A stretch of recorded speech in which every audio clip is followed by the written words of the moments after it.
Good evening, everyone. Welcome to EmoNews. My name is Rick Francis, and this is a news package for August 8th, 2025. Let's take a look at the headlines. AdNexus awards first scholarships to Dominican students. Dominican National Lottery Powerball winner revealed. Dominica gets up for a popular summer breakfast fete. Government of St. Lucia moves to introduce unemployment benefits. Cambodia PM says he had nominated President Donald Trump for Nobel Prize Award. I woke up in a new Bugatti.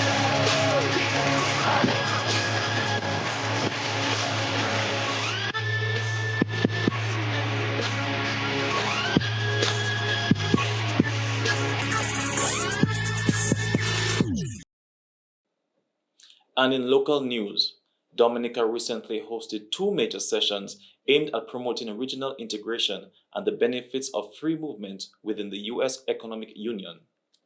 Held on July 30th at the Public Service Union in Roseau, the events featured a morning public sector town hall and an afternoon youth engagement session. The public sector town hall gathered government officials, statutory bodies, and civil society representatives to discuss the OECS free movement of persons regime and contingent rights. Presentations from OECS and IOM experts outlined how these rights enable citizens to live, work, and access services across member states. Permanent Secretary in the Ministry of Labor, Gloria Joseph, stressed the importance of migration governance for achieving UN Sustainable Development Goals. IOM Communications Officer Maxine Allen Esprit highlighted the policy's role in protecting citizens' rights when moving within the OECS, noting its value after Hurricane Maria. The youth engagement session brought together young people to explore opportunities in education, agriculture, and employment under the Free Movement framework. OECS Regional Integration Unit Head Dr. Clarence Henry encouraged youth to embrace regional mobility, emphasizing benefits such as equal access to education and a wider market for skills and creativity. Both sessions reinforced a common vision. Free movement is not just policy, it's about creating a connected, resilient, and people-focused OECS where citizens can thrive. The Association of Dominicans in the Northeast USA, AdNexus, has awarded US $8,500 in scholarships to four outstanding Dominican students under its inaugural program. The recipients, Aquila Baron, Shania Drago, Kale James, and Harley Joseph, were chosen for their academic excellence, leadership, and resilience. Shania Drago, from Warner, Dominica, US $2,500. Raised in Good Hope, Shania is pursuing a Bachelor of Laws degree at the University of the West Indies, Cave Hill Campus, Barbados. K.L. James, from Walhouse, Dominica, US $2,500. An incoming mechanical engineering student at York University in Canada, KL is specializing in renewable energy and sustainability. Inspired by the devastation of Hurricane Maria, she is determined to develop climate-resilient energy solutions for the Caribbean. Harley Joseph from East Orange, New Jersey, USA, US $2,500, a biology major on a pre-medical track at Rutgers University. Harley, who has roots in Wesley, has already demonstrated significant leadership as a student representative with the New York Public School Board and as a volunteer for AdNexus. He aspires to a career in medicine and philanthropy. Aquila Baron, from Roseau, Dominica, US $1,000, accepted into the Bachelor's of Science in Nursing program at All Saints University in Dominica. Aquila has shown incredible resilience in the face of personal hardship. She is passionate about serving others through healthcare and plans to specialize in dermatology. The award supports students in law, engineering, biology, and nursing at institutions in the Caribbean and North America. AdNexus President Silma Brown praised the scholars as innovators, leaders, and compassionate advocates. The program includes a pay-it-forward requirement, encouraging the recipients to volunteer with AdNexus initiatives, fostering mentorship and community engagement. From July 30th to August 2nd, 2025, Groups 2 and 3 successfully completed the Chief Experience Officer CEO training series, hosted by Discover Dominica Authority and facilitated by Norris Clement of the Caribbean Tourism Organization, CTO.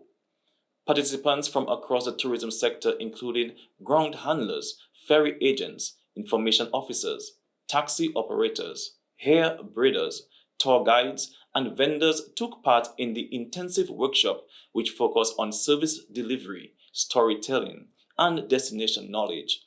The program aimed to strengthen the skills of Dominica's frontline ambassadors, ensuring memorable visitor experiences and a stronger tourism future. The popular summer event, Breakfast Fete, attracts thousands of fetters from neighboring islands each year to Grand Bay. Organized by Booyah King Asa Banton, the highly anticipated celebration returns this weekend for a 3-day extravaganza. The event has become a staple on the regional entertainment calendar, drawing massive crowds eager for music, vibes, and unforgettable moments. The Ministry of Health, through the Bureau of Gender Affairs, hosted a 2-day national workshop to strengthen the implementation of Domestic Violence Protection Act. The training, supported by UN Women's Build Black Equal Project and Global Affairs Canada, brought together justice, health, and social service stakeholders. Officials say the goal is a survivor-centered, trauma-informed approach, better data collection, and coordinated action to protect and empower victims. The sessions focus on survivor-centered approaches, trauma-informed care, improved data collection, and coordinated multi-agency action. Director of Gender Affairs, Lester Guy, said the government is committed to ensuring the Act becomes a living tool that actually protects and empowers survivors. Also in local news, as part of the government's waste management improvement plan announced during the 2025 budget debate, the Dominica Solid Waste Management Corporation has received 2 new garbage trucks, now in operation. This marks the first phase of a nationwide effort to enhance garbage collection. More trucks and system upgrades are expected later this year, along with long-term strategies to reduce dependency on the stock farm landfill. Dominican Natural Lottery, DNL, presents Powerball winner Mr. Dwayne Jarvis, who resides at Salisbury, with a check of $178,898. Congratulations. Mr. Jarvis expresses his excitement. Yes, good morning to everybody present here and everybody via the social media outlets. First of all, I'm nervous but excited to be a jackpot winner of the Powerball. It was surprising because I normally don't win large amounts. I do little things up and about, but first I'm reaching something large amount. So I'm just excited to be here, and I will continue to play in Lotto because, as you say, anything is possible in Lotto, and you got to be in it to win it. Meanwhile, a plea is going out to the holder of the Super 6 winning jackpot ticket in the amount of $1,191,000 to visit the Dominican National Lottery office to redeem. The ticket was purchased at Minia's 7-Eleven in Canefield.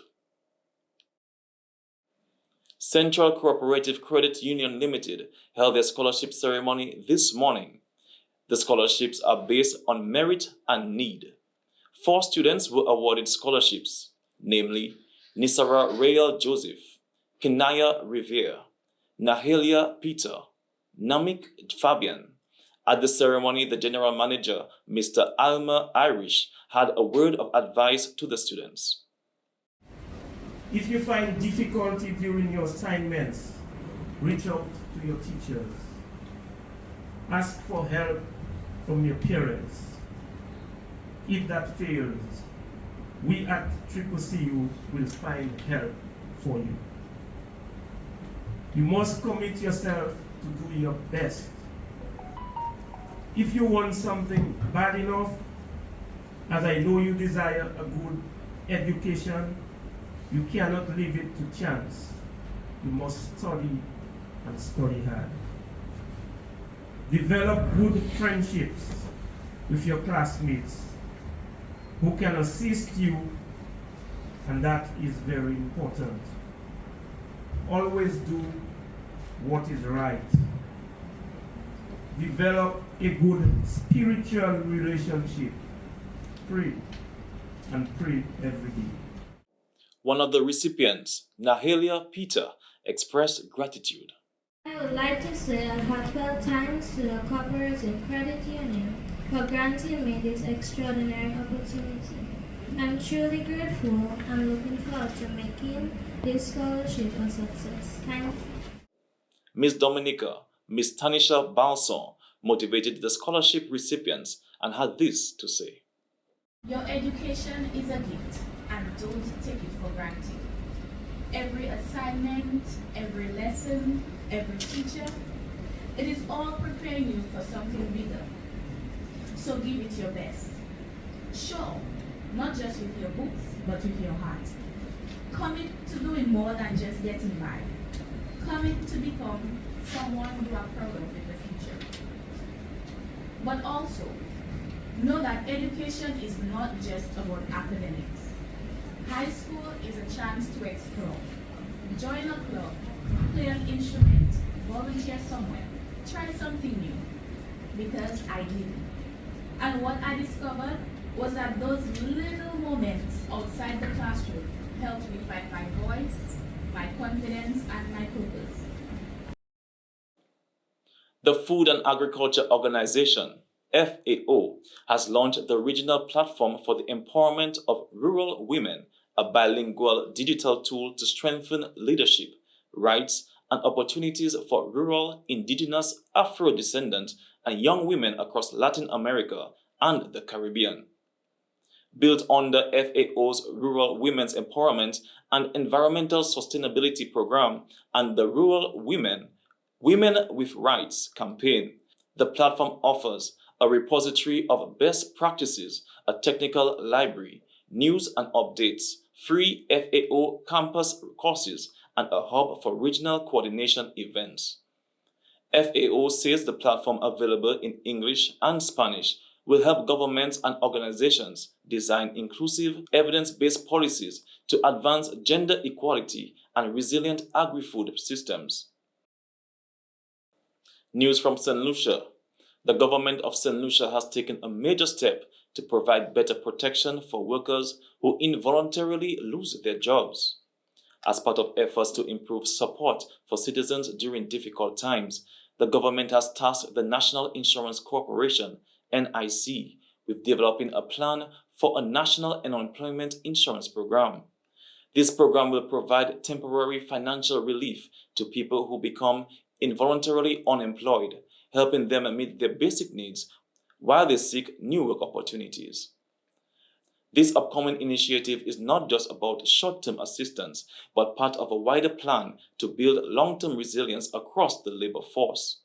Alongside the unemployment insurance program, the government will also introduce an active labor market policy, ALMP.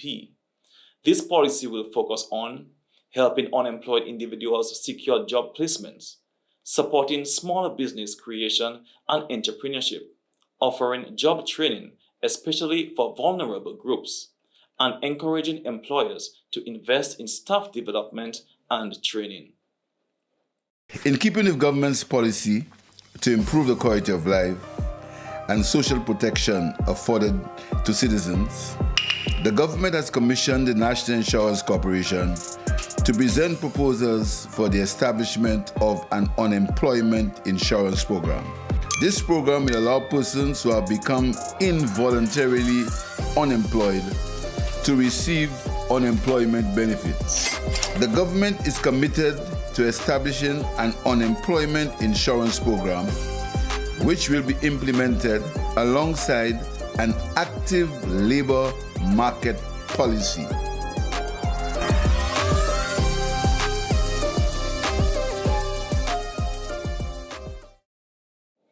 And moving on to international news.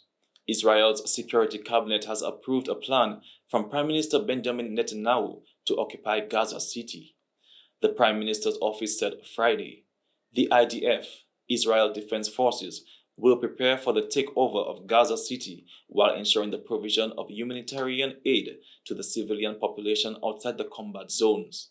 The office said, following an hours-long meeting of the Security Cabinet that went long into the night.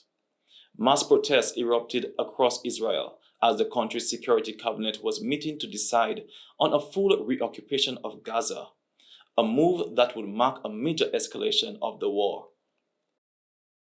Cambodia's Prime Minister said on Thursday he had nominated US President Donald Trump for the Nobel Peace Prize, lauding his extraordinary statesmanship in halting a border conflict between Cambodia and Thailand.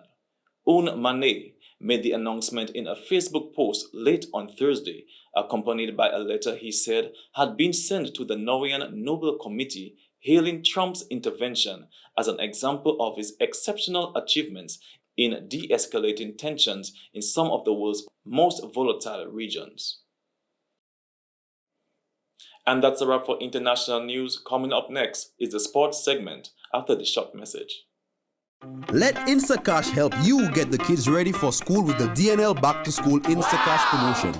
For every Instacash ticket purchased, your ticket could say you've won cash. Oh, really? You've won groceries, or you've won school supplies instantly. One lucky customer will win $5,000. I need Promotion that. runs from August 8th to the 11th of September 2025. Instacash tickets are available from all lottery agents island-wide.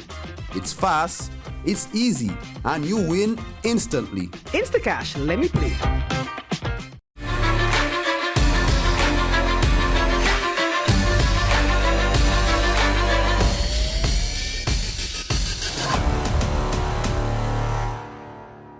And in sports news this evening, Indian fast bowlers Mohammad Siraj and Prasidh Krishna have reached career best ICC Test rankings following their standout performances in India's narrow 6-run victory over England at the Oval. Siraj, named player of the match, jumped 12 spots to 15th, while Krishna rose 25 places to 59th after taking 8 wickets in the decisive final test. Their strong bowling helped secure India's stunning win and earned both their highest ever rankings. And moving on to tennis, the US Open will offer the biggest prize pool in tennis history in 2025, with total payouts rising to nearly 85 million, up from 75 million last year. Both men's and women's singles champions would take home a record 5 million each. The tournament, known for leading pay equality since 1973, will also debut a new mixed doubles event with a 1 million prize. Singles play starts August 24th, a Sunday, for the first time, extending the event to 15 days. The increase follows talks between top players and all 4 Grand Slam tournaments to secure a bigger share of revenue. And in volleyball news, Lincoln is strengthening its claim as the volleyball capital, with plans for a new $16 million volleyball complex at 30th Street and Folkway Boulevard. The City of Nebraska for Volleyball, N4VB, will seek state approval to fund most of the project through a sales tax turnback program, potentially covering $12 million, with the rest raised privately. If approved by Governor Phelan and voters, possibly in 2026, the facility will feature 8 courts, expandable to 12, boosting youth sports and the local economy. Mayor Leron Gaylor Beard says the complex will give more youth chances to play and grow as athletes and teammates. And locally in football news, Week 15 of the DFA First Division is on the way, with RC Doctors opening strong, beating Northside FC 2-0. DFA Women's Premier League enters Week 10. Playoff races tighten as teams battle for crucial points. Dubla FC faces a tough double challenge this weekend. Who will step up and shake the standings? Stay tuned. And that's all for sports this evening. Stay tuned for the weather report from the Dominica Meteorological Service. Welcome to the weather broadcast for today, Friday, the 8th of August 2025. From our studios in Jimmy, I'm your presenter, Marshall Alexander. As we take a look at our surface chat analysis here, we have Dominica in the green circle. We are monitoring a tropical wave some 1,300 miles out in the Atlantic, and that is the Central Atlantic, as it continues to move in a northwesterly direction towards the region of the Lesser Antilles. Here we can see some of the convection associated with that system out in the Atlantic here, as this system has some associated disorganized shower and thunderstorm activity. Again, Dominica in the green circle. Now, taking a look at the projection. This system is expected to move in a generally northwesterly direction and remaining over the open waters of the Atlantic. And there is a 0% chance, or a low chance, of that system becoming a tropical depression within the next 2 days, and a medium chance, that is 50%, of that system becoming a tropical depression within the next 7 days. Now, taking a look at the moisture associated with that feature, here we can see the moisture and increasing moisture levels associated with that feature here as it continues to move in a northwesterly direction with Dominica here in the green circle. Our concern here is this area of moisture which continues to move closer to the island chain, and this is expected to result in an increasing moisture levels across Dominica by around Sunday and into Monday. So we should look out for that. Now, taking a look at siren dust. Here we can see some siren dust lingering in the region of Dominica. So again, we're advising people with respiratory sensitivities to be on alert.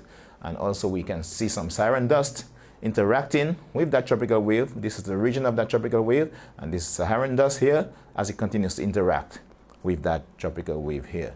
Now, taking a look at earlier satellite imagery, here we can see the movement of clouds, some thunderstorm cells as well, in association with that tropical wave, which continues to move in a northwesterly direction. We can also see some siren dust in the region of the Lesser Antilles, including Dominica in the green circle, with a relatively dry atmosphere observed in the region of Dominica as well.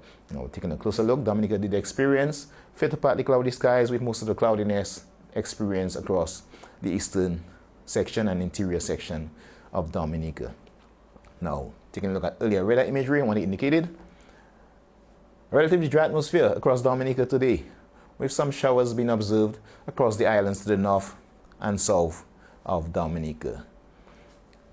Tonight's weather is expected to be fair to partly cloudy and slightly hazy with a few scattered showers, or a few isolated showers, with temperatures expected to be down to 25 degrees Celsius on the coast and 24 degrees Celsius in the interior. And tomorrow, similar conditions can be expected, fair to occasionally cloudy and slightly hazy with a few isolated showers, with temperatures expected to be up to 33 degrees Celsius on the coast and 29 degrees Celsius in the interior. Some relatively cooler temperatures expected on the eastern coast, up to 32 degrees Celsius. Sea conditions expected to be slight to moderate, with waves peaking up to 1.5 meters or up to 5 feet. High tide tomorrow will be at 4:02 a.m. and 5:09 p.m. and low tide will be at 10:56 a.m. and 10:20 p.m.